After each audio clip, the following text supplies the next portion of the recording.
dawn light, pale and thin, filtered through the bulletproof glass of the Oval Office, casting long shadows across the presidential seal woven into the rug. President Richardson sat behind the resolute desk, the scent of freshly brewed dark roast coffee hanging in the air. He had already concluded his morning security briefing and was awaiting his cabinet secretaries for a session on trade policy. Instead, his chief of staff, Samuel, entered, a secure tablet held in his hand. Richardson offered a weary smile, gesturing toward the device. He mused aloud, wondering if a message had arrived so soon from their young appointee. It had only been a few days. Samuel, his expression professionally placid, explained that it wasn't a direct communication from Julian Vance himself. Instead, it was a transcript, forwarded by the security detail, of a new public directive Vance had issued at the Port Sterling Authority. Richardson took the tablet, his curiosity piqued. He remarked that such proclamations were usually routine matters, typically drafted by some junior staffer. As he read, a short, surprised laugh escaped him. He commented on the boy's audacity, comparing the new anonymous digital tip line to throwing a grenade into a hornet's nest. He half wondered if Vance wasn't afraid of the chaos it would unleash. Samuel suggested that the effectiveness of such a tool depended entirely on the person wielding it.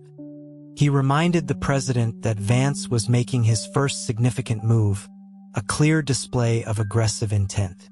Slowly, Richardson minimized the document on the screen. He understood Julian's motive. The young man was afraid of becoming part of the corruption he was sent to fight, and this was his way of drawing a line in the sand, a desperate act of self-preservation. Richardson knew, however, that such overt purity often invited jealousy and suspicion. In a place like Port Sterling, a system thrives on murky waters. By trying to make everything transparent, Vance risked alienating his entire staff, leaving himself isolated. The president wondered at the boy's hurry. Samuel offered a different perspective, noting that his own sources within the Ports network had picked up a different narrative. The prevailing rumor, he explained, was that the new director was merely putting on a show. The word on the street was that Julian Vance had a powerful enemy in Inspector General Marcus Thorne and had been forced to take this post to escape his scrutiny. This public declaration of incorruptibility was a preemptive defense. If any of his subordinates were caught in wrongdoing, Vance could claim ignorance, shielding himself from any accusations Thorne might level against him. Richardson raised an eyebrow, surprised. He couldn't see the connection to Marcus Thorne. Samuel's lips curved into a faint smile. He elaborated that on his very first day, Vance had made courtesy calls to the Port Sterling mayor and the Coast Guard admiral. He had reportedly confessed to them that he had made a powerful enemy in Thorne and was essentially in exile to avoid his wrath. He used this as an excuse to decline any future invitations to dinners or fundraising events, asking for their understanding. Richardson had just taken a sip of his coffee. The story was so unexpectedly clever that he choked, a sharp cough rattling his chest. Samuel, alarmed, quickly handed him a linen napkin. Waving him off, Richardson set the cup down, dabbing at his lips with the napkin to hide the grin spreading across his face. The kid knew how to create a convincing cover story. Just then, a discreet chime sounded from the intercom on his desk. The voice of a young aide announced that Inspector General Marcus Thorne was waiting to see him. Richardson's grin widened. He instructed the aide to send him in. Then, his voice low and laced with amusement, he turned back to Samuel. He remarked that since Marcus Thorne was unknowingly carrying this political burden for them, perhaps it was only fair he be considered for a more prominent position. It would only enhance his fearsome reputation, making him an even more effective tool for keeping corrupt officials in line. Julian Vance's dramatic performance had sent shockwaves through the entire political apparatus of Port Sterling. After the initial buzz subsided, a more nuanced set of rumors began to circulate in quieter circles.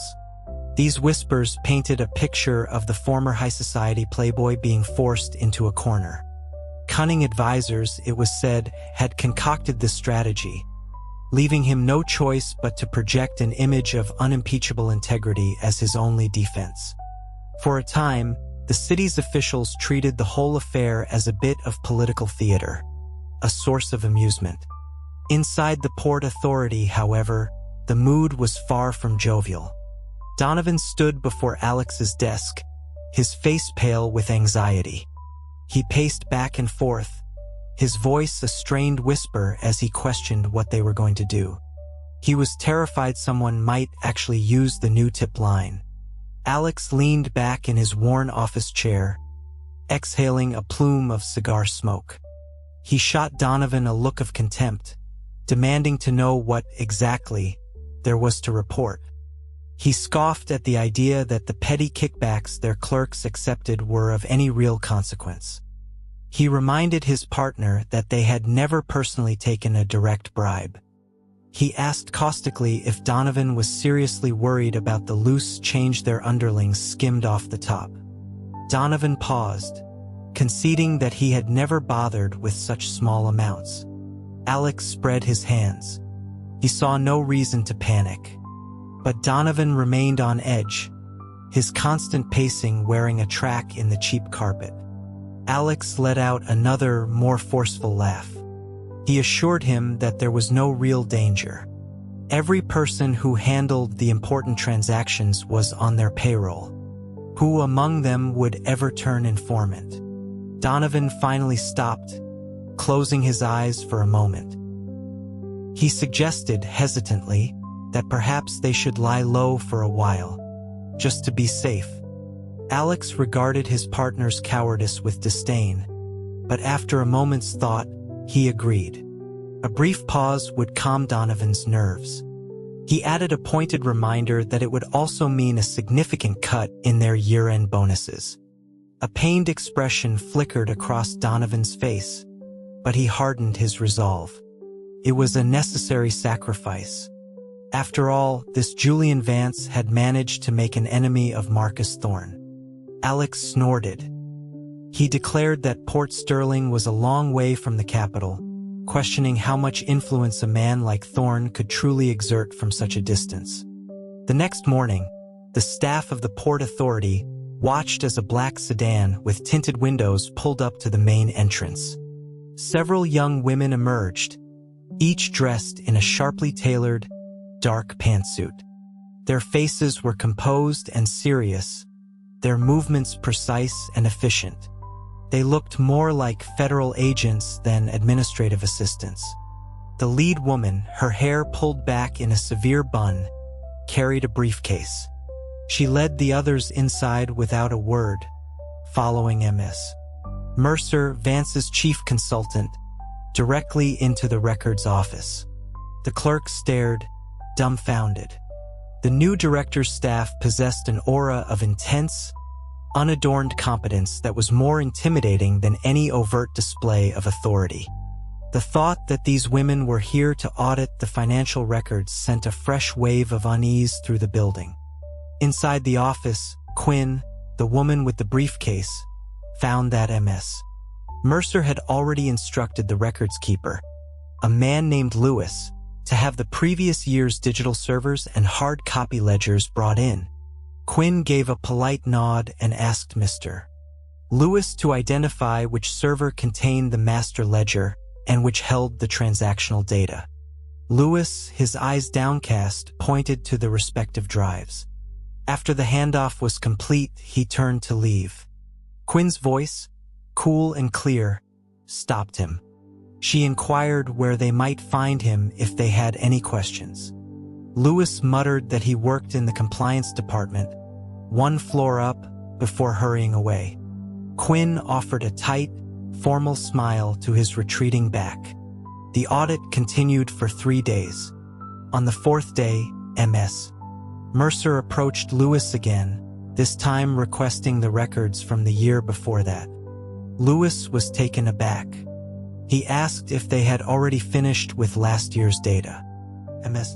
Mercer sighed, feigning exasperation. She confessed that Vance's team was alarmingly efficient. She described them as masters of data analysis, their minds working with incredible speed. She invited him to see for himself, pointing to a large monitor mounted on the wall. It was covered in a complex web of spreadsheets and charts, a detailed breakdown of revenues and expenditures they had generated. Unconvinced, Lewis followed her. He saw the screen, a massive digital display showing a year-long financial overview. It was organized with meticulous clarity, with columns for each month and rows detailing tax revenue totals. But below that were dozens of smaller, linked spreadsheets, each one breaking down the monthly data by cargo type, shipping line, and point of origin. They had even cross-referenced daily customs declarations. Lewis stood there for a long time, utterly speechless. Mercer asked what he thought. She explained their process. 2 analysts would read and input the data in pairs, while Quinn verified everything. The system was fast, accurate, and far more intuitive than their own outdated methods. The way they visualized the data, she mused, was reminiscent of the historical timelines used to track the rise and fall of empires. Only here the subjects were tobacco, textiles, and crude oil. She mentioned it was the standard accounting practice for the Vance family's vast business holdings. Lewis glanced at Quinn, who stood nearby, her fingers flying across a keyboard, her eyes locked on a screen, completely absorbed in her work. He grunted that he would have the older records sent down. As he turned to go, a commotion erupted from the back of the building. The analysts all looked up from their work, their professional masks slipping for a moment to reveal expressions of simple curiosity. Quinn chided them to focus on their tasks, but her own curiosity got the better of her. She stepped out and found one of Vance's security men, a young man named Asher, and asked what was happening. Asher grinned. He explained that a couple of the other security guys, River and Dean, were having a dispute with the city guard unit from the adjacent precinct. It was about the fence around the back lot. Mercer, who had followed Quinn out, was confused. She thought Admiral Price had already agreed to their terms. Asher explained that the Admiral's orders meant little to the men on the ground. As per Vance's instructions, they had given the city guard 3 days to clear their equipment from the lot, which was being used as an unauthorized firing range and obstacle course. The deadline had passed with no action. That morning, Vance's construction crew had arrived to erect a new security fence. As expected, the guard showed up to stop them, and things had escalated. Mercer asked if Vance had gone to intervene. Asher shook his head. The director was in his office, reviewing shipping manifests, completely undisturbed. He had given strict orders not to be interrupted, as he was composing an important email. Mercer understood immediately. This was a calculated move by Vance. She returned to the audit. Lewis, however, looked genuinely concerned. He warned that the city guard were a rough bunch and that Vance's men might get hurt. He suggested that someone should inform the director. It would be better to avoid a direct conflict and speak with their commander, a Captain Holt. He cautioned that the Holt family was very powerful in Port Sterling.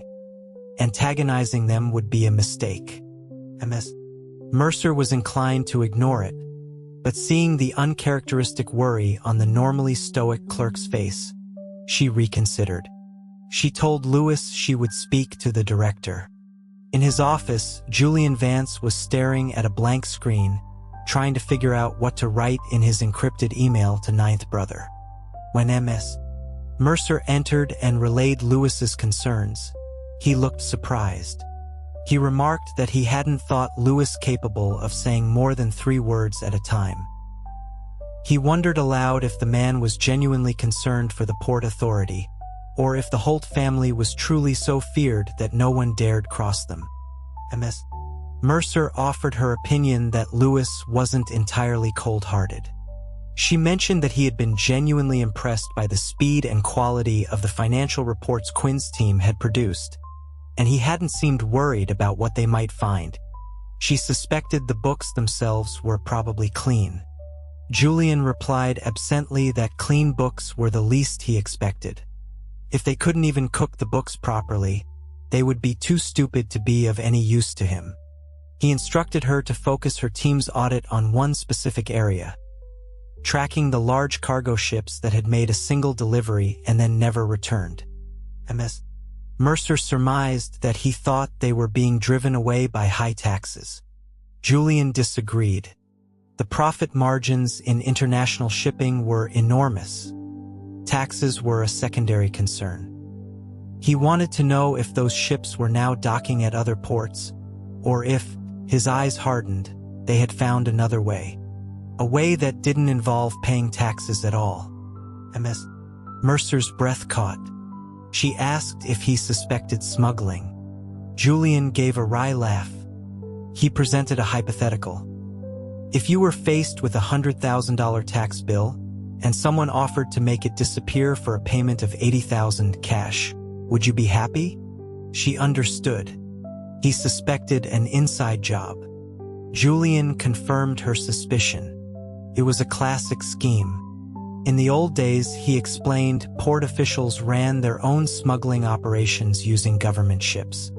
The powerful local families and officials were likely doing the same. Their first task was to map out the network.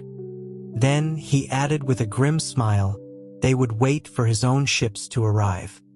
Ms. Mercer recalled his conversation with Admiral Price about new patrol boats. Just as she was about to ask for more details, a rapid series of sharp, cracking sounds, like gunfire, echoed from the back lot. Both of them tensed. Ms. Mercer gasped, asking if someone had opened fire. Julian was already on his feet. He stated it was impossible. He had given explicit orders that firearms were not to be used. Still, he needed to see for himself. Ms. Mercer warned that the other side might be armed. Julian simply said he was going to look. When Julian arrived at the back lot, he found River and Dean standing behind a line of his security team. They all held sidearms, aimed at a group of men in the city guard's tactical gear. At the front of his own men stood Peyton and Riley, his 2 lead agents, their weapons also drawn, their gazes fixed on the opposing group. The air was thick with tension. Julian was startled, but as he drew closer, he smelled the distinct, acrid scent of spent gunpowder from training blanks. He saw the ground littered with ejected brass casings. As soon as he appeared, River and Dean lowered their weapons and immediately moved to his side. Julian asked what was going on. Peyton gave him a formal nod. He reported that as their crew began work on the fence, the men opposite had started throwing flashbangs and firing blanks to disrupt them. Someone from the other side sneered, his voice dripping with scorn. He mocked them for drawing their weapons over a few training simulators, sarcastically suggesting they save their bravado for actual criminals. Julian's eyes scanned the opposing group until they landed on the man who was clearly in charge. He was a powerfully built man with broad shoulders and a commanding presence, a sheathed combat knife strapped to his thigh. He wore the dark blue uniform of the city guard. The man who had spoken was his second-in-command. With a subtle wave of his hand, Julian signaled for his men to lower their weapons. He then stepped forward, extending a hand. He introduced himself as Julian Vance, the new director of the Port Authority, and asked for the officer's name. The man was taken aback, clearly not expecting the new director to be so young. Though Julian wore a suit, His face was smooth and youthful. The officer holstered his own sidearm and shook Julian's hand. He identified himself as Captain Holt of the City Guard. Julian adopted a conciliatory tone, accepting full blame for the misunderstanding. He acknowledged that, as fellow city officials, he should have paid a formal visit to Captain Holt before beginning any construction. He explained that while Admiral Price had approved the return of the lot, which had been on loan to the Guard, he had instructed his own people to coordinate respectfully before starting work. He offered a sincere apology, suggesting his team had been overeager, causing a regrettable incident. To make amends, he proposed hosting a barbecue for both of their teams, a chance to turn a conflict into a collaboration. Holt studied Julian, surprised by the humility of a man who held a significant federal appointment yet was speaking to him, a local captain, as an equal. Of course, the apology was wrapped in steel. Julian had firmly reiterated that the lot was merely on loan and was being reclaimed. Holt was a smart man and recognized the offer for what it was, a chance to de-escalate without losing face. He considered the offer, his eyes flicking to Julian's security detail, men who carried themselves with the quiet confidence of elite operators. He decided to be direct. He admitted to Julian that he was occupying the lot intentionally. Several of Julian's younger guards tensed, their faces showing flashes of anger. Julian, however, remained perfectly calm, his smile unwavering. He simply observed that Holt was clearly a man of substance and must have his reasons. Holt, again surprised by the young man's composure, began to explain. He described how the City Guard's precinct was too small for proper training exercises. If they trained outside the city, they couldn't respond quickly to emergencies. A single day without practice, he said, dulled their skills. This lot, long abandoned, was the perfect solution. Julian nodded in understanding, commending the captain for his dedication to the city's safety and his commitment to his men. He offered praise but made no mention of ceding the property. Holt recognized the subtle refusal. The young director was as shrewd as a man twice his age. A slow smile spread across Holt's face.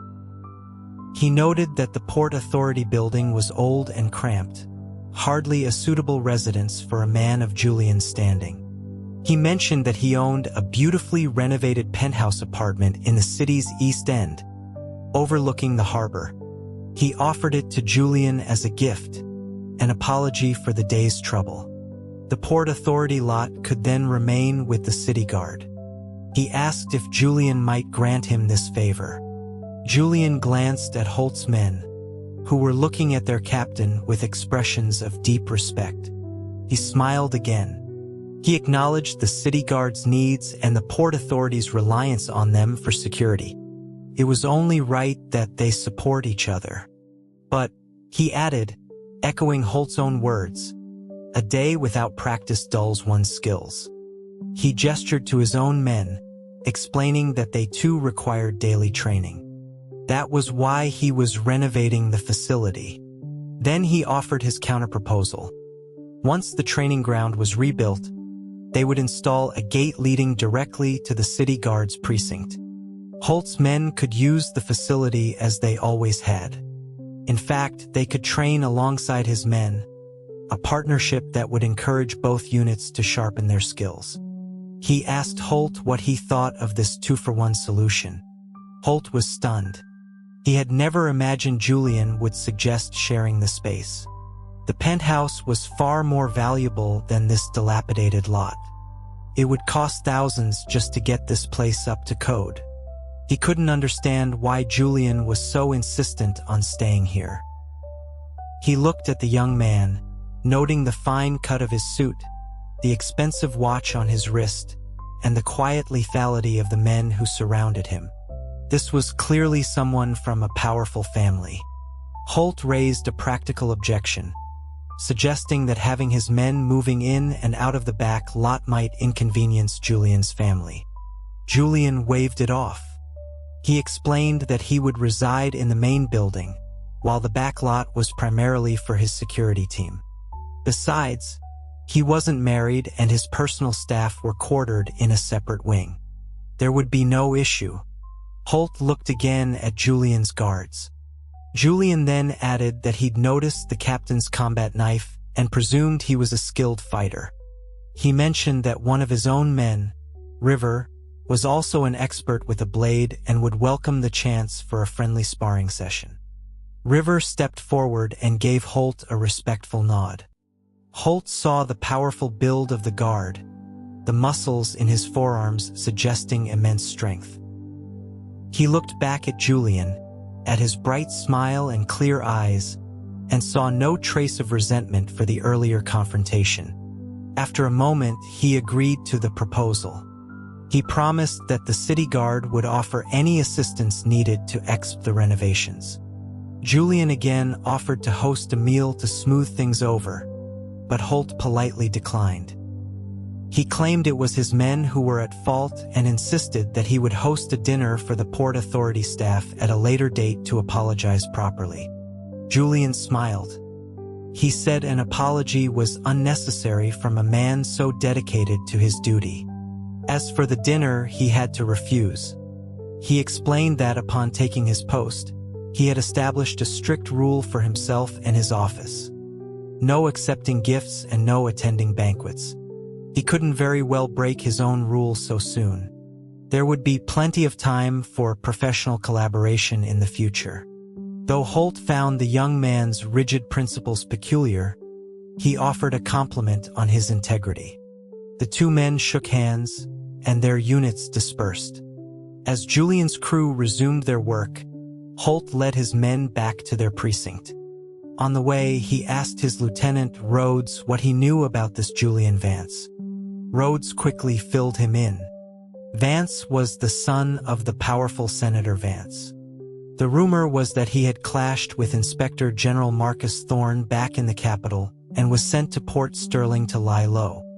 That was why he'd made such a public show of his anti-corruption policy. Holt frowned, asking who Marcus Thorne was. Rhodes laughed. He gently chided his captain for not paying attention to national politics. Thorne, he explained, had once been an advisor to the former vice president. After the man's death, Thorne had moved to the Inspector General's office. He had the current president's ear and a reputation for being a bulldog who would go after anyone, no matter how powerful.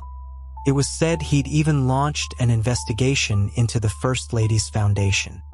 Holt remarked that he sounded like one of the good guys. He couldn't imagine how a young man like Vance could have earned his enmity. Rhodes recounted the popular story of how Vance had publicly humiliated a cabinet secretary for his lavish spending at a party, and was later implicated in a scandal involving the same official. Thorne, a man who detested any hint of impropriety, had supposedly targeted Vance for it. The fear of a career-ending investigation was enough to make anyone flee the capital. Holt remained skeptical. He couldn't believe that someone would run from Washington over something so flimsy.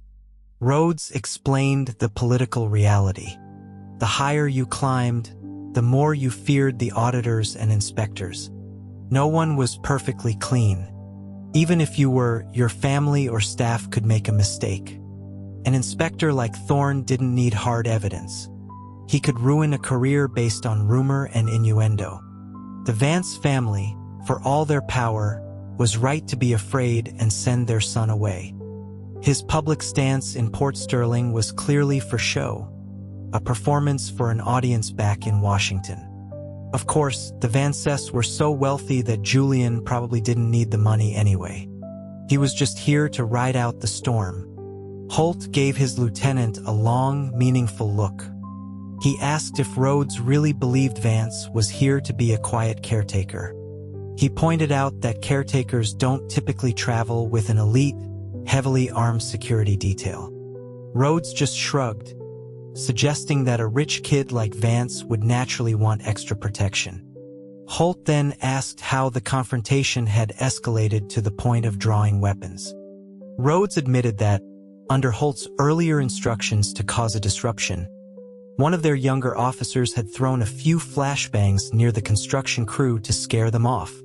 The moment they went off, a squad of Vance's men had appeared out of nowhere, weapons drawn, moving with practiced, tactical precision. Their own men, startled, had drawn their weapons in response. Holt frowned again. The level of alertness and coordinated movement Rhodes described was the result of intense professional training. His own men, by comparison, were amateurs. Rhodes complained that it was an unfair comparison. Their precinct had only 3 decent rifles. Vance's men each had a high-end sidearm.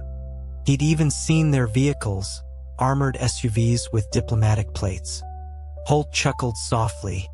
Rhodes, confused, asked what was so funny.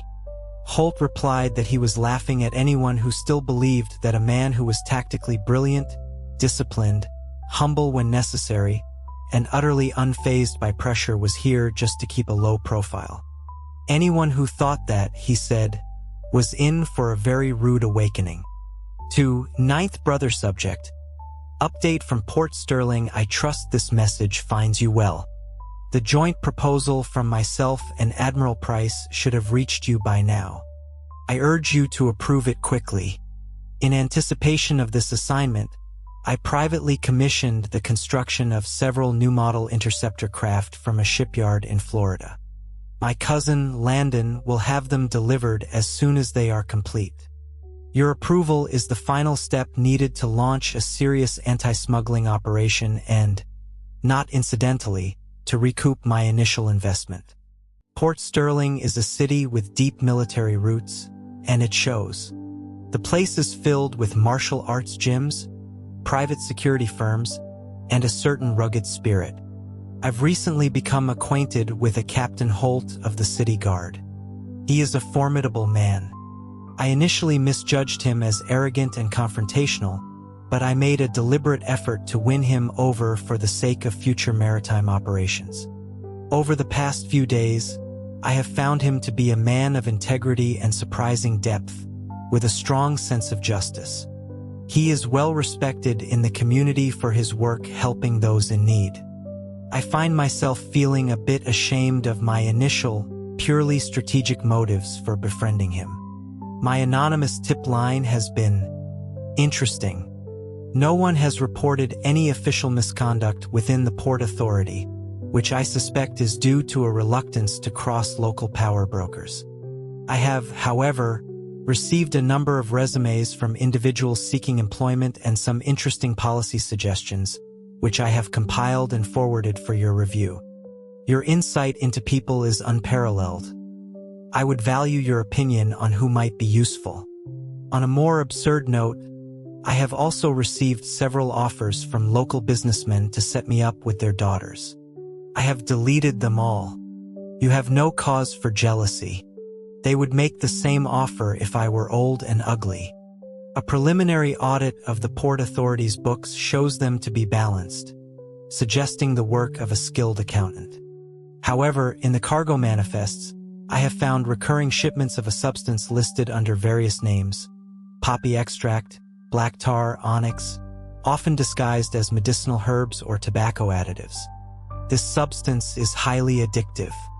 I encountered it once in Southeast Asia. The fields of flowers were deceptively beautiful, almost ethereal.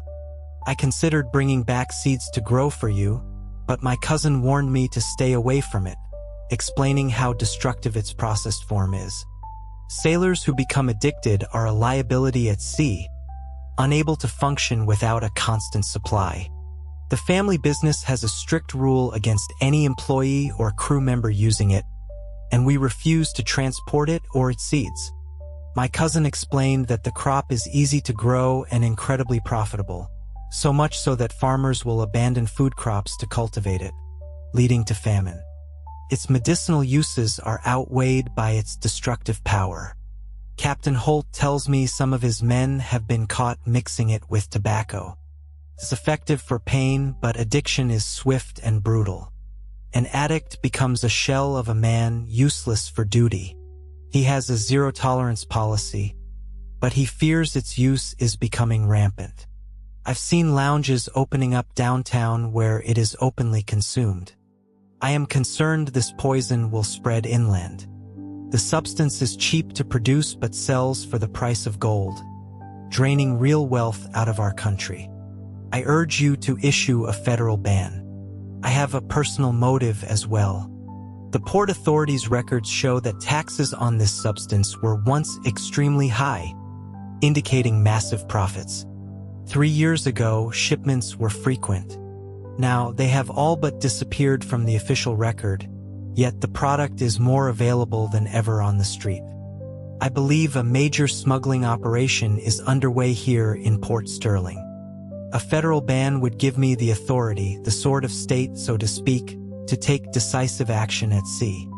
On a separate note, the director's residence is being renovated. The space is smaller than I'm used to, but I plan to add some secure storage in the basement. I've explored the city, but the culinary scene is not particularly noteworthy, save for one thing. The blue crabs are magnificent. I have had a fresh batch sent to you. My health is good, so you mustn't worry. But I miss you. Please take care of yourself.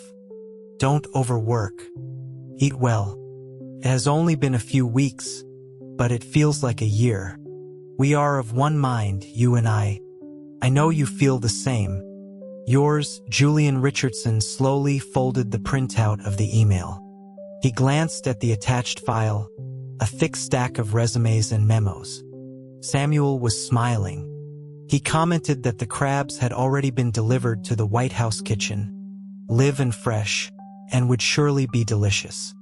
Richardson remarked dryly that he had seen the size of the attachment and thought Julian had written him a novel.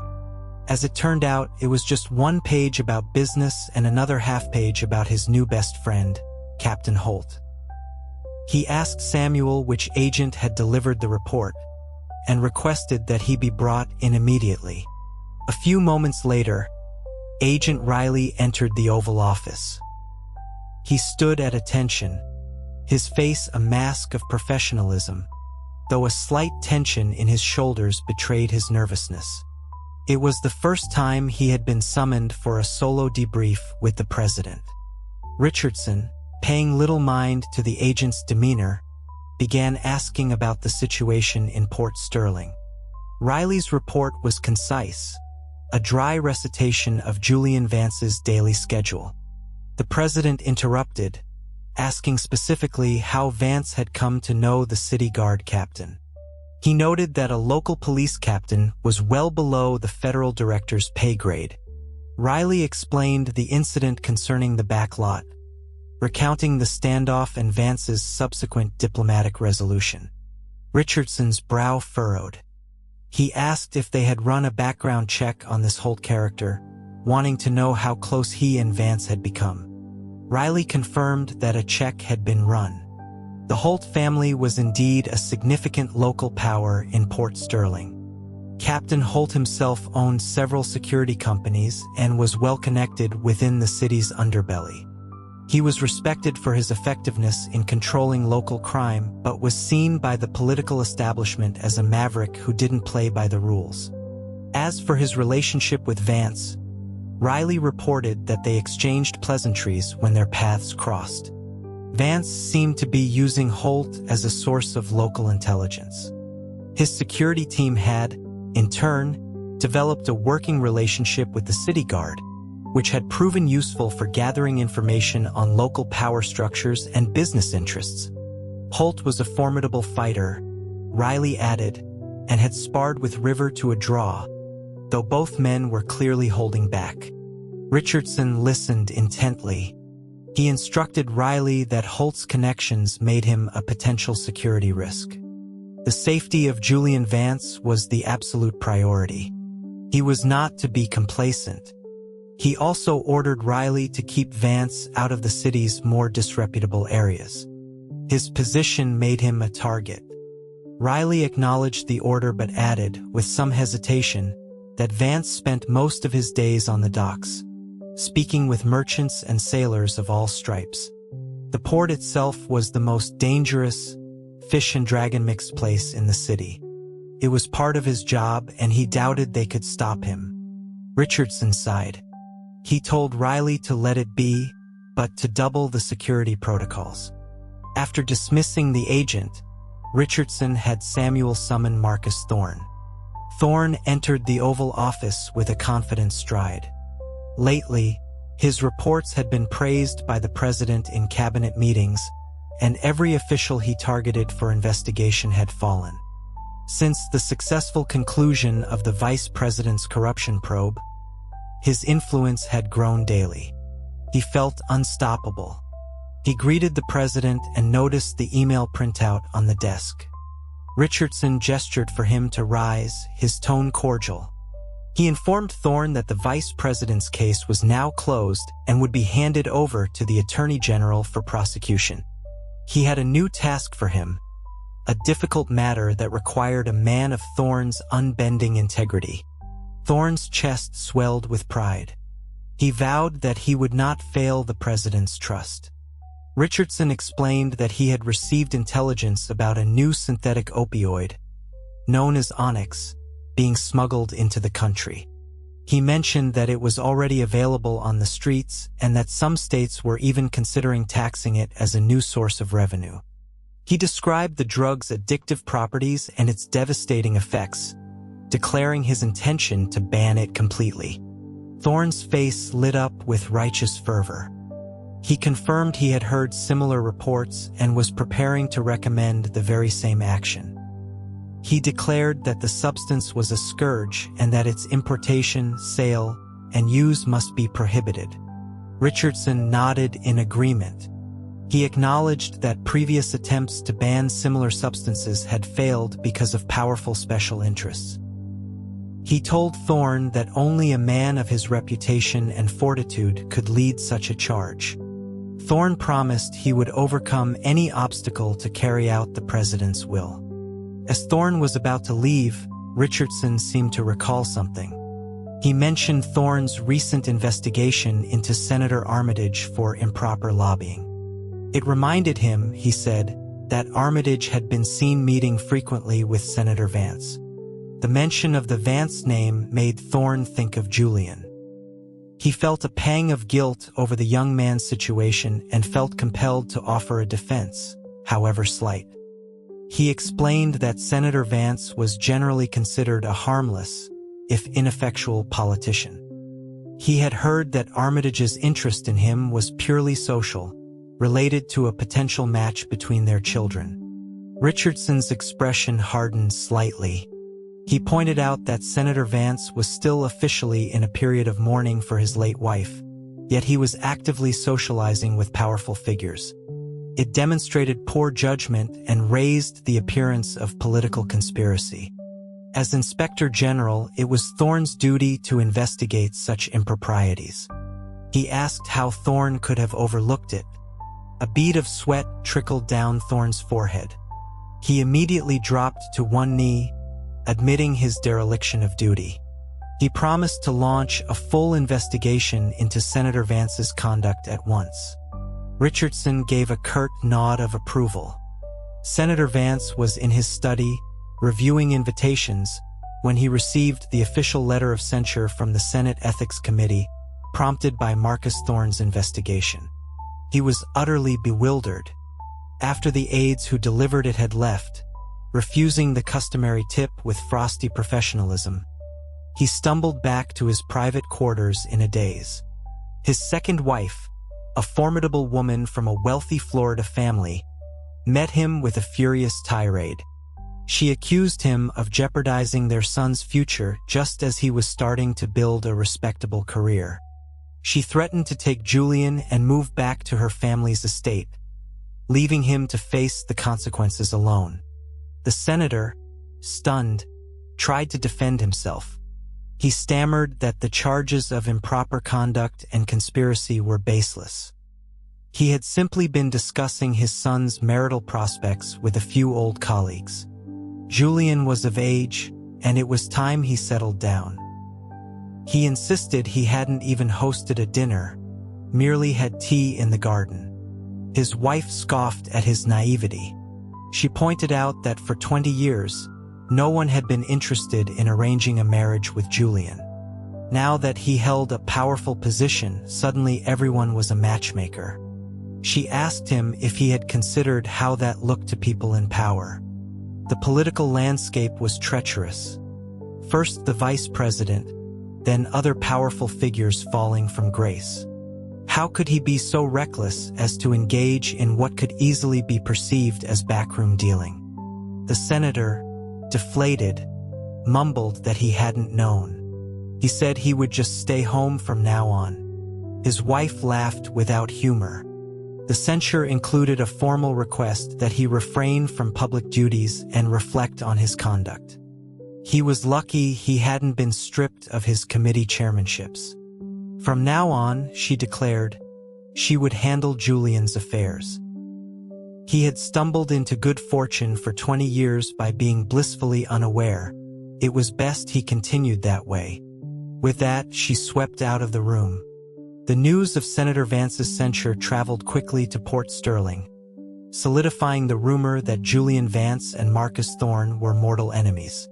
Captain Holt heard the news as well. Since meeting the young director, he had started paying more attention to national politics. He was troubled by the news.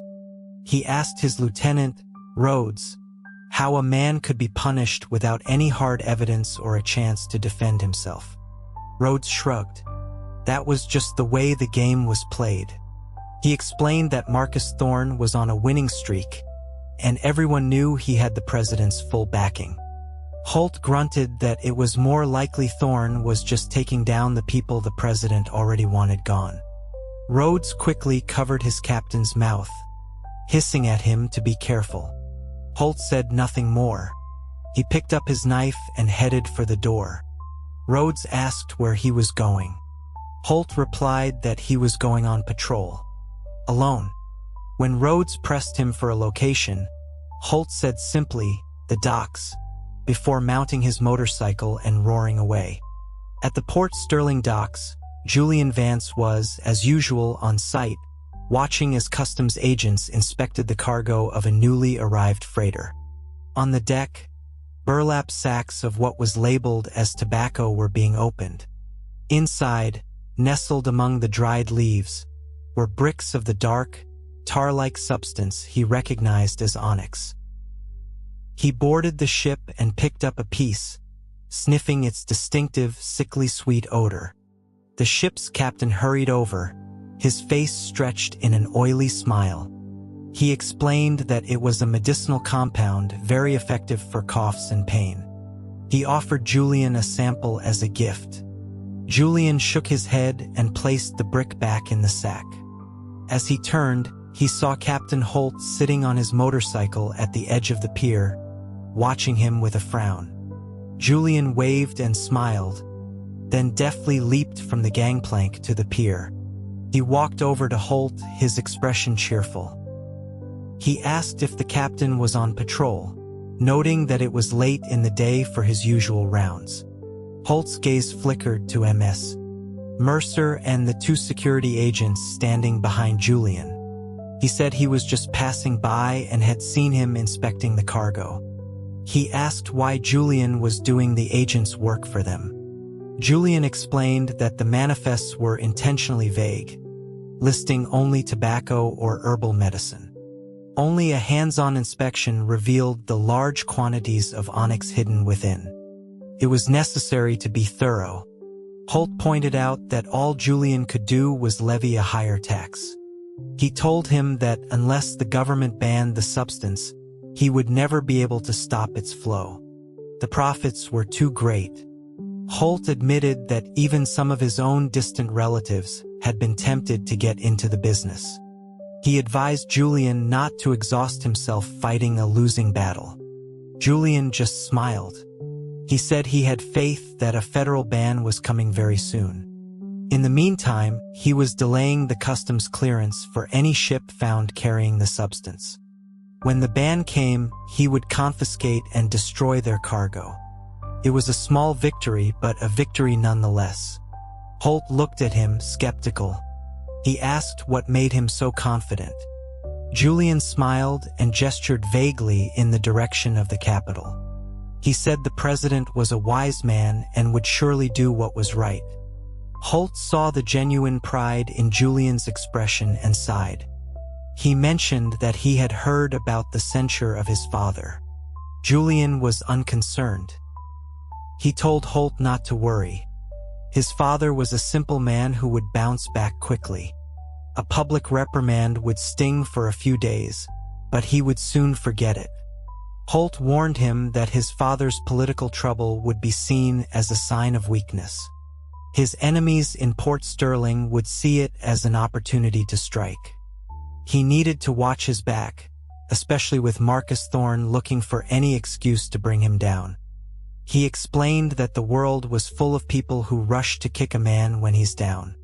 Julian looked at him with new interest. He remarked that Holt spoke with the conviction of a man who had experienced such betrayals firsthand. Holt was silent for a moment before repeating his for Julian to be careful.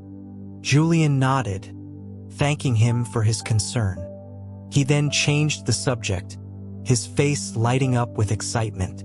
He announced that his joint proposal with Admiral Price for a self-funded anti-smuggling fleet had been approved by the White House. His new boats were scheduled to arrive in a few days. He promised Holt he would be the first person he invited aboard for a tour before they went out on their first real patrol. He grinned, full of youthful confidence. Holt didn't know whether to attribute the young man's demeanor to naive optimism or a profound, unshakable self-assurance. He could only sigh and agree. He added that, unfortunately, maritime patrols were the jurisdiction of the Coast Guard, so he wouldn't be able to offer much help. Julian looked surprised. He said he considered it a joint operation. His own team was too small, and Holt's knowledge of the local waterways and criminal element was indispensable. He would need the City Guard's help. He planned to propose to Admiral Price that the City Guard be officially included in the task force. He would give one of the large patrol boats to the Coast Guard to command, while he and Holt would command the other. He reasoned that the Admiral wouldn't object, since it would still mean his own people would have a presence on both vessels. Just when Holt had been thinking the young director was politically naive, Julian revealed a shrewd understanding of human motivation that was startling. Even Holt himself couldn't deny the appeal of the offer. Julian had described the new boats to him before. State-of-the-art, armored vessels, each supported by smaller, faster interceptors. They were equipped with the latest surveillance technology, heavy machine guns, and even small-caliber cannons. The thought of commanding such a vessel, of feeling the deck surge beneath his feet as its guns roared, was a temptation few men like him could resist. Inside the Port Authority building, Donovan and Alex were laughing. Donovan held a tablet displaying a news article about Senator Vance's censure. He gloated that Julian's political protection was crumbling. He sneered that a man's position should reflect his character. Julian Vance was out of his depth, and his downfall was inevitable. Alex, looking much more relaxed, added that he'd heard Vance was spending all his time at the docks, personally inspecting ships for onyx and refusing to clear them. Donovan's smile turned predatory. He said that Vance had wanted public feedback. Now he would get it. He instructed Alex to find a few of the merchants whose ships were being held and have them send an anonymous complaint to Marcus Thorne's office. The complaint would allege that the new director was deliberately delaying their cargo to extort bribes. Alex hesitated, pointing out that Vance hadn't actually taken any money. Donovan dismissed his concern. If it wasn't for money, why else would he be holding up their shipments? Who would believe a story about civic duty? An inspector general worked on the appearance of impropriety. The fact was, Vance was delaying commerce. That was a verifiable fact, and with the personal grudge between Thorne and the Vance family, It was all the ammunition he would need. Alex still looked uneasy, rubbing the sweat from his brow. He mumbled that Vance had been reasonably fair to them so far. Donovan's voice grew hard. He asked if Alex would prefer to wait until Vance's audit uncovered their entire operation, to live in constant fear of the tip line, and to see their year-end bonuses vanish. He reminded Alex that the people they worked with, the foreign cartels, were not forgiving. They were pirates and gangsters who would kill anyone who threatened their profits. A muscle twitched in Alex's jaw. He gritted his teeth and agreed to do it. Donovan clapped him on the shoulder, his tone softening. He framed their plot as an act of kindness. Vance was a rich kid who should have stayed in his lane. He could have taken a ceremonial post in the capital and lived a life of ease. Instead, he had come to their city determined to play the hero. It was time someone taught these entitled aristocrats a lesson about how the real world works. Alex, allowing himself to be convinced, agreed. He said that he would get several merchants to sign a joint letter. There was safety in numbers, and it would look like a widespread outcry against the new director's tyranny. That would make it impossible for Thorne to ignore. Donovan nodded approvingly. A chorus of accusations would be irrefutable. A new director, barely a month on the job, already facing a public revolt. Combined with his father's disgrace in the capital, the president would have no choice but to act. He would likely be recalled and censured, but for a wealthy kid like him, the punishment would be a slap on the wrist. In the end, Donovan concluded they were doing him a favor by sending him home, before he got himself into real trouble with people he couldn't handle. Alex finally relaxed, a genuine smile spreading across his face. He agreed that sending Julian Vance back to the capital was truly for his own good. Julian, oblivious to the plot against him, was happily rereading the latest encrypted message from Ninth Brother. The reply was short. "Your request is approved. But the sea is dangerous, and pirates are ruthless. Do not expose yourself to unnecessary risk. Train your men like River to lead the patrols. Your safety is my primary concern. As you travel the world and meet its heroes, do not forget my solitude here. We were once inseparable. Now I am alone. Take care of yourself so that I may have peace of mind." Julian traced the digital signature on the screen, his heart swelling. It was the first direct reply he had received. The phrase "my solitude" echoed in his mind, conjuring an image of the president, alone in his vast office. He thought to himself that without real, tangible achievements, he could never hope to stand by his side as an equal. He carefully saved the message. As he was preparing for bed, Quinn entered his room, her expression troubled.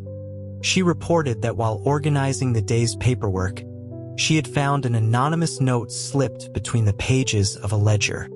Julian took the folded piece of paper. The message was brief. "Merchants have gone to the capital to file a complaint about your cargo delays. Beware of enemies from within." He smiled, asking Quinn if she knew who might have left it. She shook her head. The records room was always occupied or locked, and they had even replaced the locks with their own. The note had been hidden deep within a stack of old files. Julian told her to act as if she had never seen it and to observe how others behaved the next day. He suggested leaving the office empty for a short period to see if anyone tried to plant another message. Quinn, however, was worried. She reminded him that his father had just been censured. If these merchants really complained to the Inspector General, and with the Onyx ban not yet official, the president might be forced to remove him from his post. Julian's eyes danced with excitement. He said he was counting on them to make a move.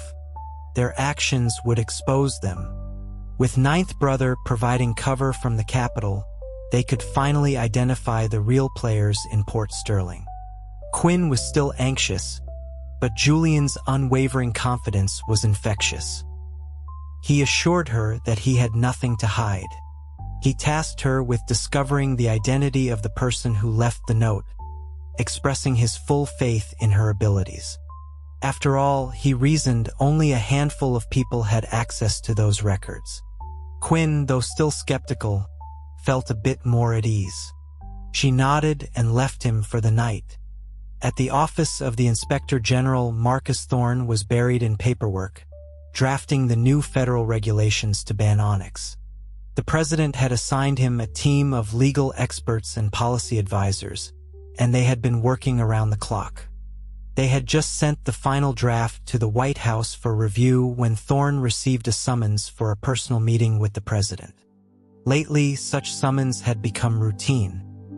His growing influence was undeniable, and while he enjoyed the prestige, a small part of him felt a flicker of unease. The president was not known for allowing any single official to accumulate so much power. It made him cautious. As his car was making its way toward the White House, it was suddenly blocked by a group of well-dressed men who identified themselves as merchants and handed him a thick envelope. Thorne glanced at the document, a formal complaint, and his eyes widened slightly.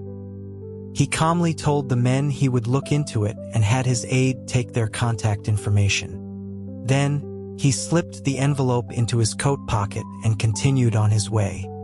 As he rode, he thought about the president's recent and somewhat unusual order to investigate Senator Vance. Now, with this complaint against Julian Vance landing in his lap, the pieces began to click into place. He suddenly saw the larger game at play. The president was a master strategist, known for his long and patient gambits. He had once allowed himself to be demoted to a minor post just to lure out a political rival. Thorne realized with a jolt that he was being used again, this time as the bait. Julian Vance's appointment to Port Sterling wasn't a punishment. It was a mission. And the merchants who had so precisely targeted him with their complaint had done so because they knew of his public animosity toward the Vance family. Then he thought of the sudden, high-priority push for the onyx ban. It all made sense. This was never just about one corrupt port. It was about dismantling a massive national smuggling network. The president was fishing, and he, Marcus Thorne, was the lure. When Thorne met with the president, Richardson went over the draft of the onyx ban, pointing out a few areas that needed refinement. Seeing the president in a receptive mood, Thorne carefully pulled the merchant's complaint from his pocket. He explained how he had received it on his way to the meeting, a joint accusation from several international merchants against Julian Vance for extortion and bribery. He paused, choosing his words with care. He acknowledged that his duty required him to investigate any such claim, regardless of the accused's powerful connections. However, given Vance's youth and inexperience, he suggested that there might be a misunderstanding. He respectfully requested the president's guidance on whether a full, formal investigation was the most appropriate course of action. Richardson feignait de surprise. He motioned for Samuel to retrieve the document. He scanned it quickly, his eyes lingering on the list of signatures at the bottom. There were a dozen names, representing shipping companies from across the globe. He gave a cold smile. He remarked that he would bet his presidency that every single one of those merchants had onyx listed on their cargo manifests. The fact that they had come directly to Thorne, bypassing all other channels, proved they were being advised by someone who understood the political landscape in the capital. The rats were finally coming out of the woodwork. This, he declared, was a good thing. Thorne felt a wave of relief. He had read the situation correctly. This was indeed about the onyx trade. Richardson thought for a moment. He instructed Thorne to keep the merchants talking. He was to have them sequestered in a secure location, a private residence somewhere, and have them give detailed individual depositions. He put another trusted official, an expert interrogator, in charge of the questioning, with Thorne providing support. He also ordered Samuel to assign a team of agents to monitor the location and identify anyone who tried to make contact with the merchants. After Thorne had left, Richardson looked at the complaint again. He remarked to Samuel that Julian had clearly hit a nerve. The accusations were wild: bribery, racketeering, abuse of power. Without the president's protection, the sheer number of signatories would have been enough to condemn him. Samuel smiled. He suggested that it was precisely because Julian knew he had the president's backing that he felt emboldened to act so aggressively. Who else would dare to implement such radical policies right out of the gate? Who else would have the courage to take on such powerful interests? Half of the boy's audacity was his own youthful courage, Samuel mused, but the other half was a direct result of the president's indulgence. A rare, genuine smile touched Richardson's lips. He said that he had many loyal officials, but most of them were preoccupied with their own careers and family interests. Few thought of the nation first, and even those who did were always planning their exit strategy, always hedging their bets. Julian, he observed, was the only one willing to charge forward with such reckless abandon. Samuel's eyes crinkled. He said that the young director was simply in a hurry to earn his place at the president's side. Richardson stood and walked to the window, looking out at the autumn garden. The colors were fading, and a recent frost had left a chill in the air. He instructed Samuel to send a message to Julian's security detail. He wanted them to remind Julian to take care of his health as winter approached. The new boats would be arriving soon, and Julian would undoubtedly be eager to take them out to sea. His men were to ensure he dressed warmly and ate properly. Now that he had made powerful enemies, he was a target. Samuel suggested they could just order him not to go to sea at all to ensure his safety. Richardson looked out at the fading light, his expression wistful. He said that Julian had a fire in him, a passion for his country. He was meant to be out there. The president couldn't keep him in a cage. Real achievements, he knew, had to be earned. He couldn't protect him forever. He could only hope that in moments of danger, Julian would remember that someone was waiting for him. Completely unaware of the impending restrictions on his dining habits, Julian Vance was joyfully welcoming the arrival of his long-awaited new fleet. When the two sleek, gray, armored ships sailed into Port Sterling Harbor, they caused an immediate sensation. The local Coast Guard, startled by the appearance of the unfamiliar military-grade vessels, scrambled their patrol boats to intercept. It was only when they were informed that these were the port authorities' new anti-smuggling ships that they stood down and notified Admiral Price. Their arrival had been scheduled for an auspicious day. By the time the Admiral arrived at the docks with a full retinue of his officers, Julian was already there with his own staff. Landon, Julian's cousin who had overseen the construction, was giving him a tour of the main deck. Julian greeted the Admiral warmly. Then, led by Price, the combined group of officials and officers conducted a traditional maritime ceremony, burning incense and offering a symbolic sacrifice to bless the ships and ensure safe passage. As the sound of celebratory firecrackers echoed across the water, the ceremony concluded. Landon and the ship's chief engineer then led the official party on a full tour. Admiral Price was visibly impressed. Each of the two main ships was flanked by smaller, faster interceptors. The main vessels were imposing, their hulls painted a menacing dark gray. Gold lettering on the bow identified them. One was named the Resolve, the other the Endurance. The Admiral asked about the names, remarking that he had expected something more aggressive, like Sea Dragon or Wave Crusher. Julian smiled.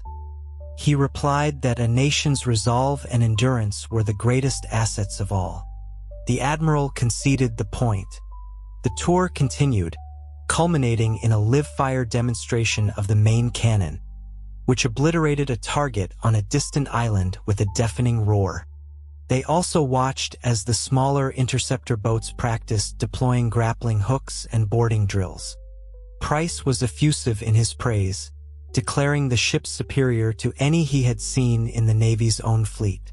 The engineer proudly explained that they were equipped with the latest technology, from the engines to the weapon systems. Price then picked up a pair of high-powered binoculars from the bridge, admiring their craftsmanship. They were lighter and offered a clearer image than the standard-issue models his own men used. He remarked how useful they would be for overseeing training exercises. Julian told him to keep them, explaining that he had ordered several pairs for the ships. Landon shot his cousin a knowing look. Now he understood the special order for several presentation-grade sets of binoculars. Price was delighted, accepting the gift with profuse thanks. His good mood making him impulsive, he pulled Julian aside. He declared that there was no time to waste. With the new ships ready, they needed to be put to use immediately. He lowered his voice, confiding that he had a solid lead on a major smuggling operation. He proposed that they assemble a crew that very night and take the ships out for a trial run. It was time, he said, for their men to see some action. Julian, who had been itching to test his new toys, was thrilled. He eagerly agreed, saying that a successful first mission would be the perfect way to honor the ships. Price clapped him on the shoulder. He gave him instructions for the night's operation, emphasizing the need for secrecy. He explained that there were likely informants within their own ranks. To prevent leaks, they would board the ships first and only reveal the destination once they were at sea. He would command one vessel and Julian would command the other. Julian readily agreed to follow the admiral's lead. Satisfied, Price departed with his men. Julian then turned to Donovan and Alex, instructing them to have the Port Authority's agents ready for duty that night. He reiterated the need for absolute secrecy. Donovan and Alex acknowledged the order. Donovan then asked, with feigned casualness, if the Admiral had mentioned their destination. Julian explained the Admiral's concerns about leaks. Donovan exchanged a subtle glance with Alex. He then adopted a concerned tone, pointing out that anti-smuggling operations were dangerous.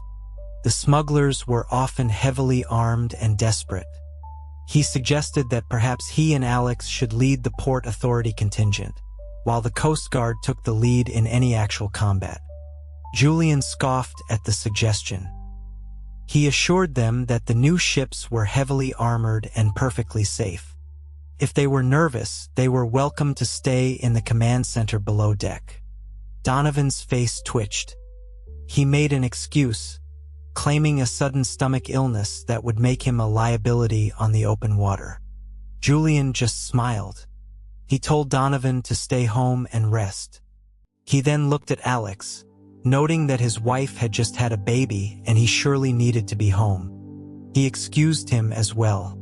Alex flushed, embarrassed by the young director's dismissive attitude. It was clear Julian saw them as cowards. But the thought of being on a ship in the middle of the night with bullets flying was terrifying. He mumbled an excuse about his wife and his sick mother. Julian, indifferent to their cowardice, dismissed them. He remained on the ship with his cousin Landon and the chief engineer. Landon asked why he was letting the Admiral act as if the ships were his own personal property. Julian sighed. He explained that Price was in charge of maritime security for the entire region. The Port Authority's ships naturally fell under his operational command. Besides, they needed his men for the raids. The ships were the bait to secure his cooperation. The real challenge, he said, was ensuring that their operations weren't compromised by leaks from within Price's own ranks. If every raid was tipped off in advance, the new ships would be nothing more than expensive decorations. Landon reminded him that he still owed the family a significant amount of money for the ships. His grandfather had been clear. Business was business. Julian grinned. He thanked his grandfather and his cousin, promising to treat them to a celebratory dinner at the city's finest restaurant. As they were leaving the ship, Julian remembered something. He instructed his aide, Asher, to go to the city guard precinct and invite Captain Holt to dinner. He explained that his cousin from Florida was in town and he wanted Holt to join their celebration. He told Landon he had met a remarkable man in Port Sterling, a true hero, and he was eager to introduce them. That evening, in a private room at an upscale restaurant, Julian hosted his dinner. One table was for himself, Landon, the engineer, and MS Mercer. They were soon joined by Captain Holt. Another table in an adjacent room was for their security details and aides. After the initial introductions and a round of drinks, Landon cautioned Julian not to drink too much, reminding him of their operation later that night. Julian laughed, explaining that he was only drinking a light fruit wine. He then turned to Holt and, declaring that he was no longer a stranger, invited him and a few of his men to join them on the raid. Holt asked what was happening. Julian explained that Admiral Price had a lead on a smuggling run and wanted to christen the new ships with a successful mission. Holt's expression grew serious. He asked for the rendezvous point and the target. Julian explained the Admiral's policy of not revealing the target until they were at sea, to prevent leaks.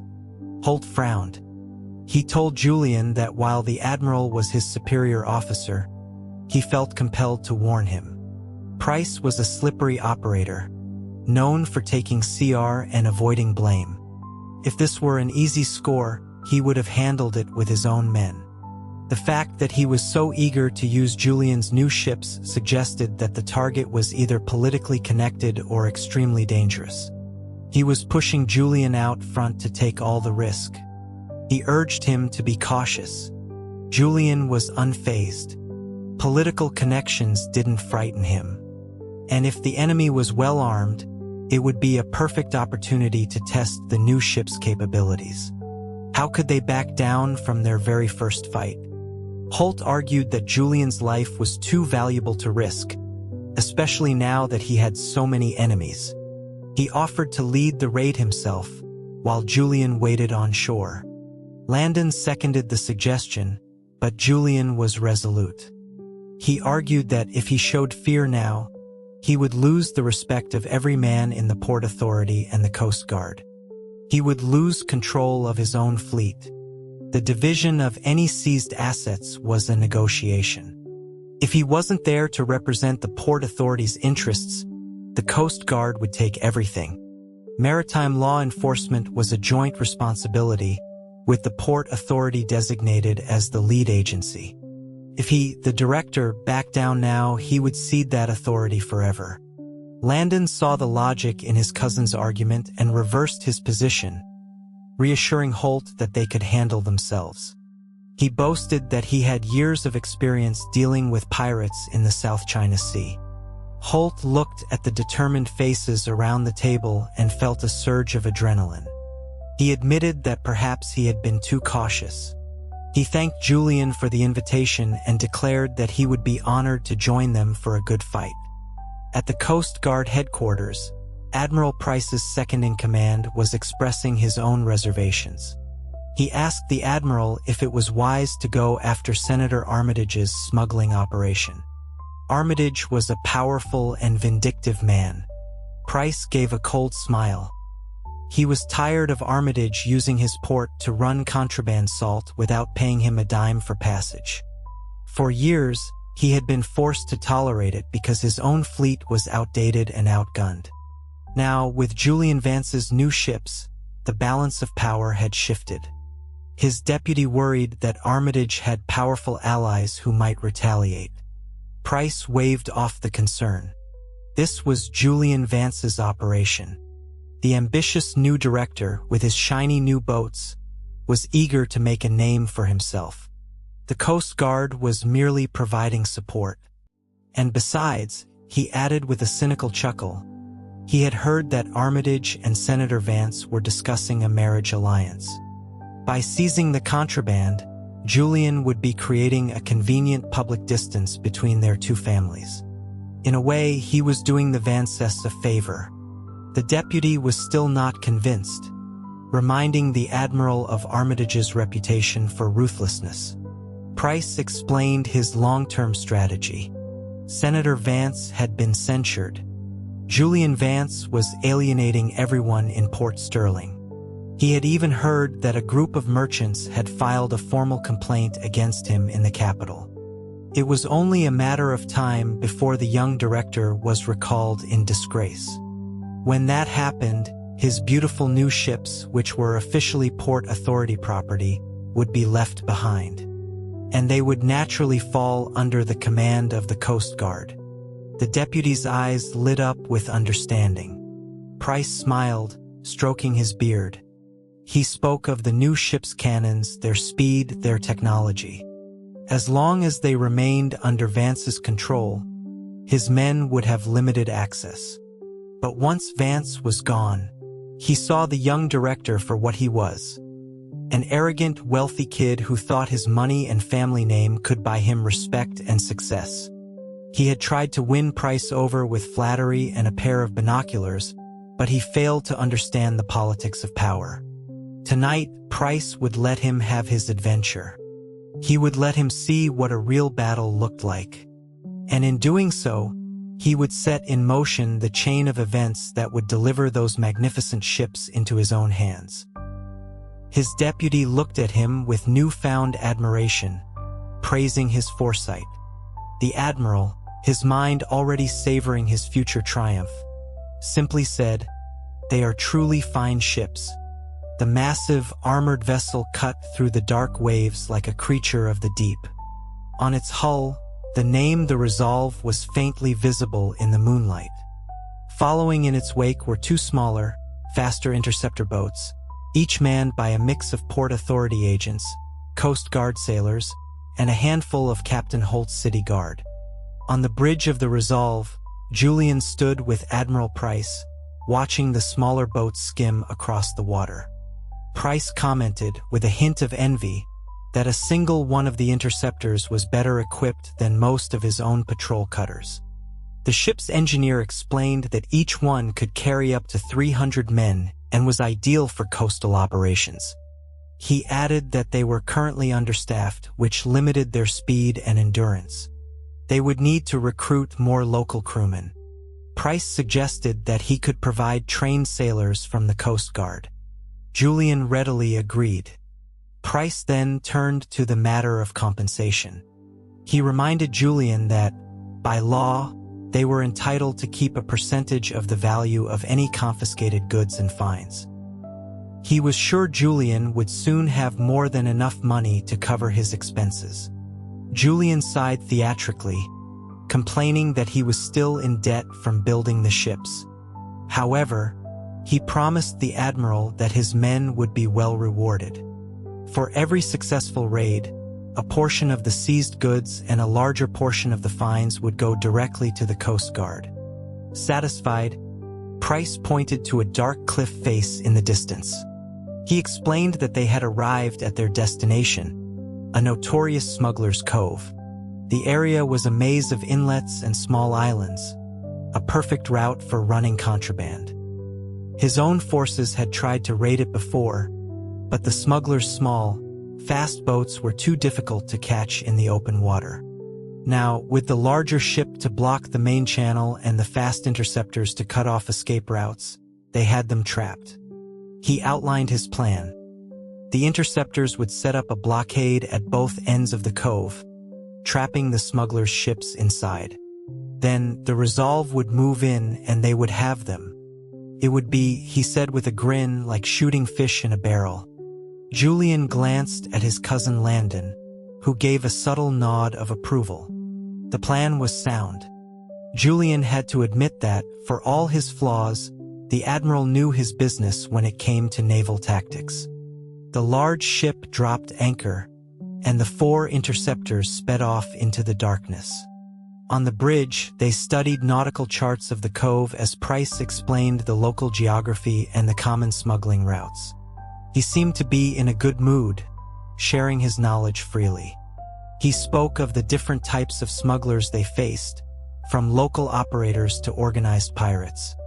He complained about the lack of cooperation from officials in neighboring states, which had hampered his efforts in the past. But now, he said with a surge of bravado, with these new ships they could act independently. They could clean up the entire coastline. Suddenly, 3 loud booms echoed across the water, the prearranged signal. A lookout rushed onto the bridge, shouting that the targets had entered the trap. Price gave the order to weigh anchor. The Resolve moved into position, and through his binoculars, Julian could see their interceptors forming a dragnet across the mouth of the cove, trapping a flotilla of 7 or 8 smaller vessels. A shot was fired, and a voice over a loudspeaker ordered the ships to surrender. But instead of surrendering, the trapped boats began to maneuver erratically, and flashes of small arms fire erupted from their decks. Price scowled. This was more than just a simple smuggling run. Landon, standing next to Julian, murmured that these were not ordinary criminals. A typical smuggler would have given up immediately when faced with such overwhelming force. The fact that they were fighting back suggested they were wanted for more serious crimes. They were pirates, and they would likely try to scuttle their ships and escape overland. Price, overhearing him, commended his insight. He gave a new set of orders: no quarter. Take a few prisoners for questioning if you can, but secure the cargo at all costs. As the battle raged below, Price watched Julian, who was receiving a quiet, running commentary on the battle's progress from Landon, the engineer, and even MS Mercer. They were teaching him, guiding him. Price felt a pang of envy. The boy had an impressive team, and he had even managed to co-opt the troublesome Captain Holt, who was down on one of the interceptors, fighting alongside his men. By dawn, the battle was over. A deputy reported back to the Resolve. 17 pirates captured, 30 killed. They had seized 8 ships, though 2 were damaged and their cargo was being salvaged. The ships were loaded not just with contraband salt, but with a variety of other valuable, illegal goods. Price was jubilant. He clapped Julian on the back, congratulating him on a successful first mission. Julian, still buzzing with adrenaline, said they should draft a report for the capital immediately. But Price held up a hand. He suggested they press their advantage. While the criminal underworld was still reeling, they should launch a series of surprise raids on all the known smuggling hotspots along the coast.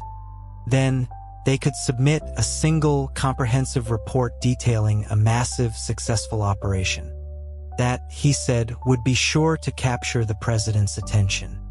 He also warned Julian that if word of their new capabilities got out, officials in other states might try to steal their thunder, and the pirates would go into hiding. After all, he reminded him with a sly smile, Julian still had to pay for his boats. Julian looked at the admiral with new respect.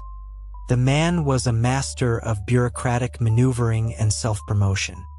He agreed that a coordinated, multi-pronged operation was the best course of action. That day, after returning to port, Julian, still too excited to sleep, composed another message to Ninth Brother. The new ships are here. On our maiden voyage, we intercepted a pirate flotilla. Do not worry for my safety. With these ships and these men, we are invincible. The enemy is no match for us. Admiral Price and I plan to continue our offensive, to sweep the coastline clean. I hope to present you with a pacified and prosperous coast as a gift for your birthday. My only wish is to serve you and our country. Yours, Julian. Richardson read the email, a smile playing on his lips. He summoned Agent Riley again and had him recount the details of the raid. Riley, in his usual deadpan style, described the events of the previous day. The dinner with Landon and Holt, the late-night rendezvous, and the battle itself. The president interrupted him, asking about the ship's name, the Resolve. Riley confirmed it. The two ships were the Resolve and the Endurance. He mentioned that Julian had spoken of the nation's character, while the admiral had argued for more intimidating names. A broad, unrestrained grin spread across the president's face. His eyes lit up with pleasure. He told Riley to continue. Riley went on to explain Julian's strategy. He was deliberately using the Coast Guard's experience and manpower, leveraging the promise of shared profits to get them to do the heavy lifting. In the meantime, Julian and his team were learning, observing, and preparing to run their own independent operations in the future. Richardson nodded. It was a sound strategy. Price was greedy, but he was a competent commander. Julian was learning fast. In the 2 months since he had arrived in Port Sterling, his progress had been remarkable. Samuel, who had been listening quietly, interjected that it was more than just remarkable. The boy had been planning this since before he even left the capital. Every step had been carefully calculated. To have achieved so much so quickly, in such a corrupt and hostile environment, without any direct guidance from the president, was a testament to his ability. Richardson conceded the point, though he still worried that Julian was moving too fast, too aggressively. He was making powerful enemies and putting himself at risk. Samuel sighed. He said it felt as though Julian had been gone for half a year, not 2 months. His impatience was born of his desire to prove himself to the president. Besides, he knew the president was watching his back. In a place like Port Sterling, a slow, cautious approach would have been doomed to failure. His bold, decisive actions were the only way to break through the entrenched corruption. Richardson looked at Samuel. You, of all people, should know, he thought. He then summoned 2 of his most trusted military advisors. He told them that, with the recent successful conclusion of the vice president's case, he had a new assignment for them. He was appointing one of them as the new military governor of the entire southeastern coastal region, a new position that would consolidate power and streamline command. His mission was twofold. First, to prepare the region's military forces for a potential conflict, and second, to secure the sea lanes from Florida to Port Sterling, creating a safe and efficient route for shipping. One of the generals immediately understood the implication. He asked if this had to do with Julian Vance's progress in Port Sterling. The president's eyes glinted with satisfaction. He confirmed that it did. Vance had acquired 2 new armored ships and was currently disrupting smuggling operations with great success. This would inevitably drive the pirates south, into the general's new jurisdiction. He needed a competent commander in place to intercept them and to coordinate with Vance's operations. It was a grand strategy to pacify the entire eastern seaboard, and Julian's unexpected success had accelerated the timeline. The general accepted the post, his mind reeling at the scope and audacity of the president's plan. It was clear now that Julian Vance's appointment had been the opening move in a much larger game. Julian soon received another message from Ninth Brother. Your youthful energy and recent successes have brought me great joy. You have a rare talent, and it is a pleasure to watch you work. The Treasury has been informed that the Port Sterling office is authorized to retain 50% of all confiscated assets to cover the cost of your new vessels. I await your official report. If your success continues, I will issue a directive encouraging all port authorities to follow your example. I am also pleased to hear that your cousin Landon is with you. As for your engineer, I have other plans for him.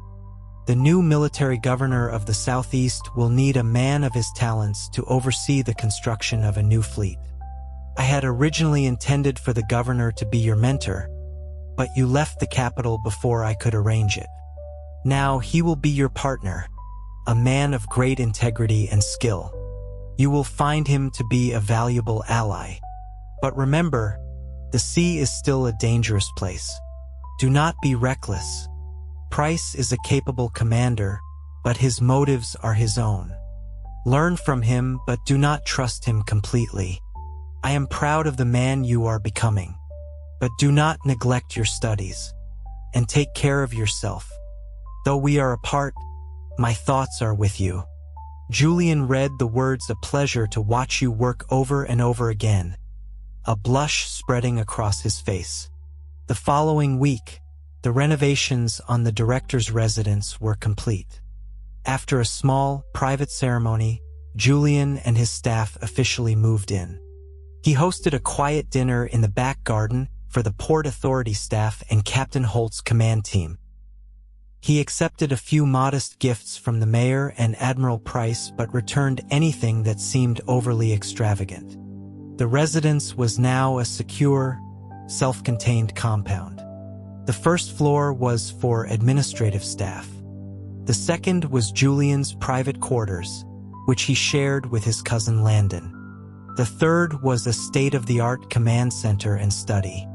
The back lot had been transformed into a professional training facility, complete with an obstacle course, a firing range, and a watchtower.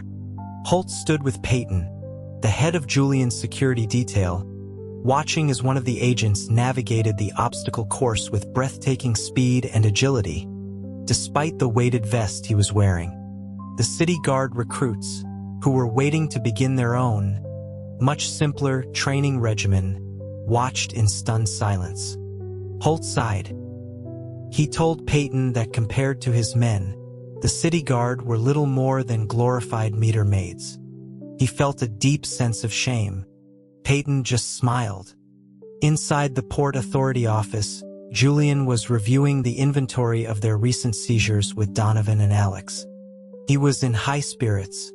He informed them that the Treasury had approved their request to keep 50% of the profits. With this new funding, he said, they could finally begin to modernize the port's infrastructure. Alex offered a weak compliment on the success of the raids. Julian acknowledged that he had likely made some powerful enemies among the city's elite, who he suspected were the primary beneficiaries of the smuggling trade. But, he said cheerfully, they had profited for years. It was time they paid their back taxes and did their patriotic duty. Donovan and Alex exchanged a look of despair. The boy was truly clueless. They wondered what had become of the merchant's complaint. Why hadn't Marcus Thorne acted yet? If Julian continued his crusade, their entire enterprise would be ruined. Julian then changed the subject. He said that during his audit, he had discovered a redundant and unsanctioned local tax being levied on all goods sold at the port's wholesale market. This tax, he explained, was driving legitimate merchants to other ports. As of that day, he declared the tax was abolished. Donovan, who had been simmering with resentment, finally spoke up. He argued that the tax was a vital source of discretionary funding for the Port Authority, money used for expenses that couldn't be put on the official books. Julian cut him off. He pointed out that the revenue from this discretionary tax had been declining for years and was now less than what they had recovered in a single raid. It was bad for business and it was illegal. He had made his decision. He ordered them to post a notice of the tax's repeal immediately. He then brought up another matter. A report from earlier in the year detailing the robbery of a shipment of tax revenue on its way to the capital. The guards had been overwhelmed, and the money was never recovered. The officials responsible were now in prison, their families forced to repay the stolen funds. He asked if the Coast Guard had ever been asked to investigate. Alex explained that they had, but the region where the robbery occurred was notoriously lawless, and the culprits were never found. Donovan added, his voice dripping with sarcasm, that even if the money had been recovered, the Coast Guard would have kept it for themselves to cover their own budget shortfalls. He used this as another argument against repealing the tax. Without a slush fund, how could they cover such losses in the future? It would be their own careers on the line. Julian considered this. He said he would speak with Admiral Price about a joint operation to secure the trade routes. As for the tax, his decision was final. Donovan could no longer contain his anger. He sneered that Julian's actions were the real threat to the port's revenue. By seizing ships and delaying cargo, he had scared away half the legitimate traffic. He warned him that the merchants were on the verge of open revolt. Julian remained calm. He informed them that the White House would be announcing a federal ban on onyx any day now. When that happened, the merchants he had detained would be the first to be prosecuted. Their complaints would become confessions. Donovan and Alex were stunned into silence. Julian then adopted a more confiding tone. He told them he knew that the detained merchants had likely reached out to them for help. He advised them to be careful. Those same merchants were not to be trusted. He then revealed that he had received an anonymous tip through his new system. Donovan and Alex froze. Julian looked at them with an expression of deep disappointment. He said the tip had accused them, his own deputy directors, of running the onyx smuggling ring. He told them that he had, of course, dismissed the accusation as a vicious lie, an attempt to sow discord among his staff. He had even sent his men to investigate the specific smuggling route mentioned in the tip, and they had found nothing. This, he said, proved it was a fabrication. Donovan and Alex, their faces pale, vehemently denied the accusation. Donovan, recovering his composure, suggested that they should investigate the source of this slanderous accusation and make an example of them. Julian shook his head. He said it was likely just a ploy by the smugglers to test their unity. A public investigation would play into their hands. He then stood, saying that he had another raid planned for that night and needed to get some rest. He left them to handle the day's remaining paperwork. As soon as Julian was gone, Alex began to pace frantically. He asked Donovan if he thought Julian was bluffing, trying to trap them. Donovan, his face grim, told him to be calm. Vance had no proof. If he did, he would have had them arrested, not warned them. Alex, his voice trembling, asked who could have betrayed them. Who would have written the tip? Was it one of their partners trying to cut them out? Donovan told him not to panic. As long as they controlled the flow of information and presented a united front, Vance could do nothing. But Alex was no longer so sure. What if one of their associates had already decided to make a deal? What if this was Vance's way of telling them he already knew everything, giving them one last chance to confess? The seed of doubt had been planted, and their partnership, once built on mutual greed, was now poisoned by mutual suspicion.